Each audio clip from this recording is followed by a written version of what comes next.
2 დღის განმავლობაში ხვდებოდით ბავშვთა დაცვის კომიტეტს კახეთში და საუბრობდით სხვადასხვა თემაზე, რომელიც ეხებოდა ბავშვთა დაცვის სისტემის გაუმჯობესებას.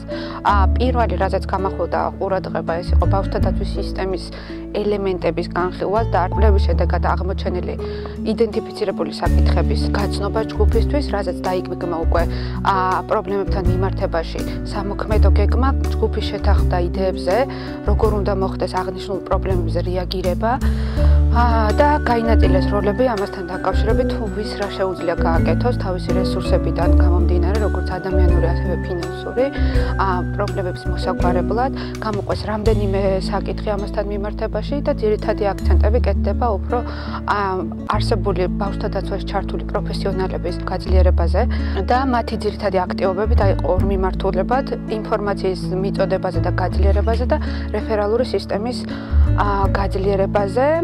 სოციალური ადვოკატირების მნიშვნელობა გულისხმობს ადგილობრივი წევრების, თემის წევრების ჩართულობით იმ ინიციატივების მომზადებას, რომელიც ეხება მოწყვლადი კატეგორიის მოსახლეობის ინტერესების დაცვას და მათი უფლებების რეალიზაციას, როგორც ადგილობრივ დონეზე, ასევე ცენტრალურ დონეზეც. სოციალურ ადვოკატირებას შეიძლება ჰქონდეს რამდენიმე ძირითადი მიმართულება. ერთ-ერთი მეთოდი სოციალური ადვოკატირებისა გახლავთ ეგრეთ წოდებული დამოკიდებულებითი ადვოკატირება, თანამშრომლობითი ადვოკატირება, რომლის დროსაც თემის წევრები თანამშრომლობენ სხვადასხვა უწყებებთან იმისათვის, რომ დასახული სოციალური ცვლილება მიღწევადი გახდეს. ეს მუნიციპალიტეტში ჩვენ შევქმნით ორდონიანი ბავშვთა დაცვის ჯგუფი, ერთი არის თემის დონის ბავშვთა დაცვის ჯგუფი, ხოლო ასევე არის მუნიციპალიტეტის ჯგუფი. ჯგუფში შედიან როგორც არასამთავრობო ორგანიზაციები, ასევე სახელმწიფო სტრუქტურის წარმომადგენლები და მაქსიმალურად შევეცადეთ, რომ ეს ჯგუფი იმისთვის, რომ სიცოცხლის უნარიანი და მდგრადი ყოფილიყო, შეგვიყვანა ისეთი ადამიანები, რომლებიც მაქსიმალურად მიმართული არიან ბავშვთა განვითარებისკენ.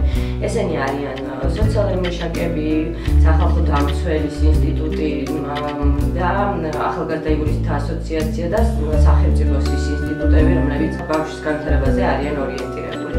რაც შეეხება თემის ჯგუფში შედიან სოფლის რწმუნებულები, სკოლის დირექტორები და ბაღის გამგეები. მე ვფიქრობ, რომ ეს არის პირველი პრეცედენტი, როდესაც ორგანიზაციამ გაერთიანა ყველა ის ინსტიტუცია, რომელიც ბავშვის განვითარებისკენ არის მიმართული.